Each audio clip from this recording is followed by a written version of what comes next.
keep cycling it all night. We'll come back for breakfast. I think people are still here by breakfast time. So ja, Kinostart 3. Oktober, ihr wisst Bescheid. Jetzt dürft ihr gerne fragen, was euch so auf der Seele brennt.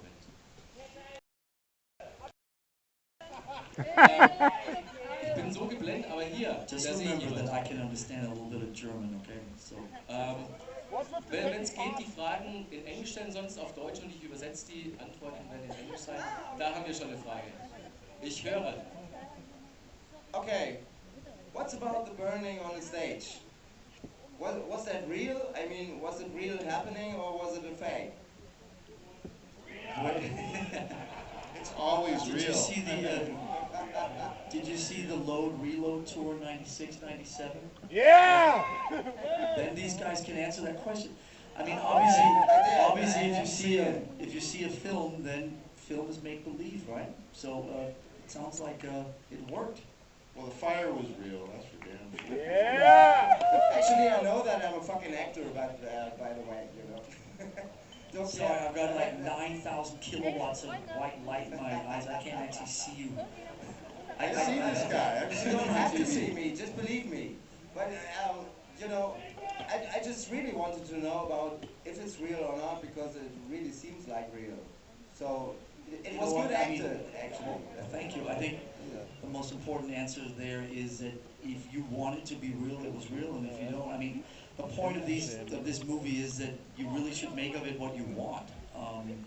I'm not going to sit here and tell you what you should think of it or how you're supposed to react to it. I think that Metallica has always had a very ambiguous side to it. I think James's lyrics are always open to personal interpretation, and over 30 years of interviews and stuff like that, we've never wanted to force a particular opinion or way of thinking down anybody's throats, least of all yours. So I think that if you thought that it was real, then I think it's real, and that's good enough for me. I thought it was real. Yeah! Wir sind hier auf der Bühne sehr geblendet, deswegen können wir nicht viel von euch sehen, aber irgendwo ist bestimmt eine Frage, zu der jetzt gleich ein Mikro kommt. Hier, meine kennst du. Can't see anything. Yell it at us. Hello, is this on?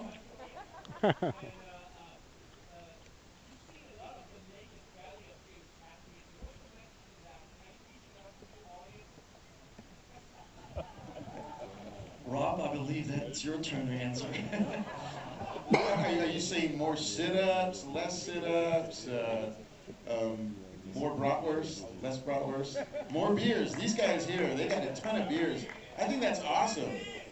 You guys actually have to bring beers in, yeah. In Change rules. Toronto, they handed out popcorn. Here it sounds like they handed out They something handed else. out beers. I love that. One over here, Marcus. First of all, also congrats, was a great impression. I like the entire stage was awesome. But I just like to know, like, was that possible to be shot like in one run? Was it that you had to go through like several sessions just to fulfill this entire thing? Was that shot really just I mean, how long did it really take just to shoot this entire thing without the extra scenes? Well, thank you. We did 2 full run-throughs in Edmonton, and we did 2 full run-throughs in Vancouver, and then we did about 4 days in Vancouver of pickup scenes. And this is just the concert part, where we did more, where the audience were really more like extras on the movie set. It wasn't like a paid audience. It was more like literally extras. Lots of members of the Metallica club and people that came down to just be part of the movie shoot. So it was a controlled environment. These concerts were not, you know, it's not sort of, you know, show 212, 213 on a tour. It's a film shoot first and foremost, and so lots of starting and stopping and playing songs over again, and you know, we fucked up the last 2 minutes, or they didn't get a shot. So let's play the outro or ride the lightning again, or do the electric chair scene 3 more times. That type of stuff, like a movie shoot, more so than a sort of a concert. All the cameras were placed before the audience. Everything was first and foremost about making the best movie possible.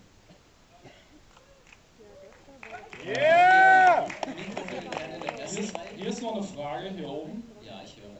There's one question. I got the microphone. Who need the microphone? Okay. So, More beer Lars, for Roman, everybody. I'm here. First questions first. So there's no question left for me because I think it's a great movie anyway. You said it all. It's just about heavy metal, but there's one thing that we both want to know: how many decibel got we hear in the cinema? Because you have to hear it loud. Was it loud enough? It was not loud enough, I think so. What you Yeah! Right. Gonna turn it up. So what do you think? Here's what I think. Here's what I know. Okay. Okay. At least in America, where we've spent most of our time prepping for this movie, they have in movie theaters all across America, they have a standardized volume that they play movies at that you're supposed to adhere to. I believe, I don't know if any of our friends from IMAX or anywhere, I believe it's 80 decibels is the normal volume that they play movies at in cinemas. Now, we have obviously tried to turn it up as loud as we can. Greg Fiddleman, Right? Yeah, but Greg 80 is Fiddleman, okay. Greg Fiddleman, who for some of you turned Death Magnetic up even a little too loud, was at the helm of this and did obviously a fantastic job with the sound. Turned it up as loud as it could fucking go. The point is that there are some patterns to follow, and what theater owners in America especially are afraid of, and that they didn't want with this movie, was that it was so loud that people would run out to the projectionist after the first song and go turn it down, because nobody wants that.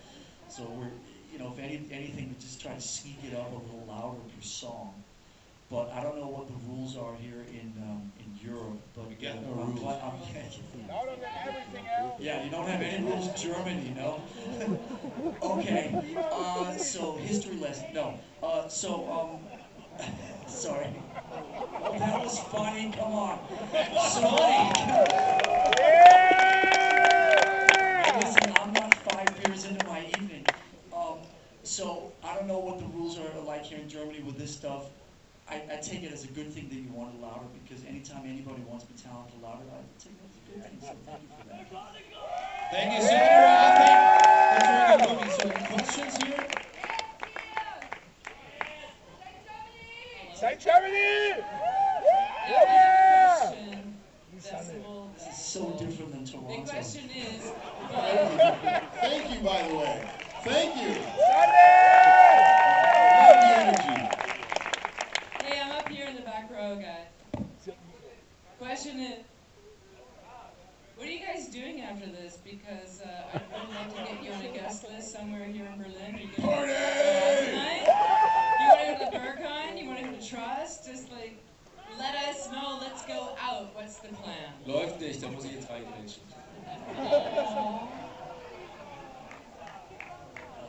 We will follow.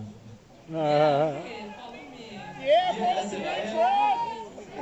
Question, what was in the fucking back, basically? Or what was in the back for you both, you know? I've never looked in the bag, so I can't tell you. The only evidence that I know of anybody who's looked in the bag is Dane, and I've never asked him. Have you ever asked him? I haven't asked Dane, but in Toronto the other night, somebody said, is your new album in that bag? Are those new songs? Yeah! Because it felt like Metallica is in the band, you know? The guy has to save it all his life, you know? Because he fought to death for the back. So that's how I felt it. Perfect. That's great. Yeah. Somebody, we've been doing interviews for the last week on this thing, obviously, and everybody's got a different explanation. I think that obviously the beauty is that whatever you think is in the bag. We were making this movie right as there was a fantastic Iranian film called The Separation. I don't know if anybody's seen that, but great film that ends with this tragic court where two parents go to court to try and figure out who gets custody of the 12-year-old daughter. And you see this whole heart-wrenching court scene, and then right as the judge is going to read his verdict about which house the daughter goes to, the movie ends. And I suggested that to Nimrod, and he went along with it. Yes, I have a question. Yeah! What are the great shots? Metallica. Well, since you have a mic, I guess it's your turn. every time St. Germany follow front of stage, the front of line of your concert in Europe or USA, it's time to say thank you. It's time to say for 32 years, Metallica, 10 years, Robert Trujillo. You make the family of Metallica completed. Thank you very, very much. I have no words to the film because every time the concert I follow you in the front of the stage. But this is, I have no words. This is a present for us, for our fans, Now you for can the be Metallica on stage families. with us, you know? Yes, Right? and we got a present.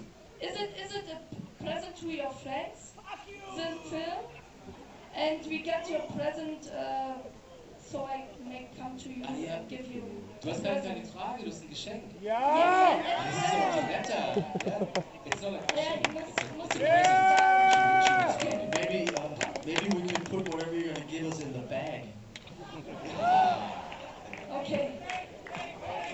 Robert, can I come to you, please? You go to Rob, don't come over here. Okay. That's all your set. That's all your meet and greets.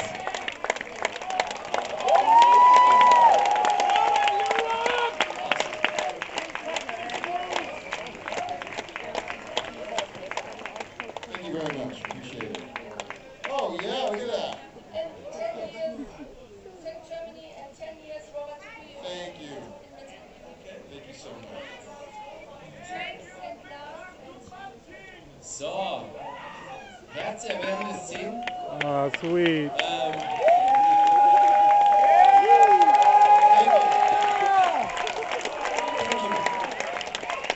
you. Where's everybody else's presents? Geschenke. Machen wir noch zwei Vielen Fragen. Dank. 2 more questions. We're just getting started. Come on. 20 more questions. 20 more. 20 mehr Fragen. 20 mehr Fragen. Läuft. Wo haben wir denn gerade das Mikrofon im Umlauf? Ich habe gerade eins in der Hand. Leg los. Guys, I mean, of course, like everybody wants to know if you just about just to write new songs, but I would actually currently know about the state of Metallica, how you guys feeling together, and what's going to be ahead. I mean, is there any specific goal that you're going for? Because you reached pretty much everything. What's going to be the next step of Metallica? Well, obviously we got to make a new record. I mean, it's ridiculous. It's time. Earlier in the year, we were jamming some new ideas, and that was a lot of fun. Let me tell you, a lot of fun. We got a long ways to go, but the spirit is powerful. The unity is there. The creative juices are flowing, and obviously this film is an extension of that. And it just, actually, it fuels the desire to write new songs, and we're all very anxious to do that. And now we have no other choice, we have to. So we've gotten through this phase in our lives, and we're ready to start writing. And also I can tell you, thanks for asking, the state of Metallica is the best it's ever been. We're having more fun than we've ever had. We have a much better balance within our band and with everything else that we deal with. Metallica, I think, is in the best shape it's ever been. And I think we're just getting started, so hopefully at least another 32 years. Right?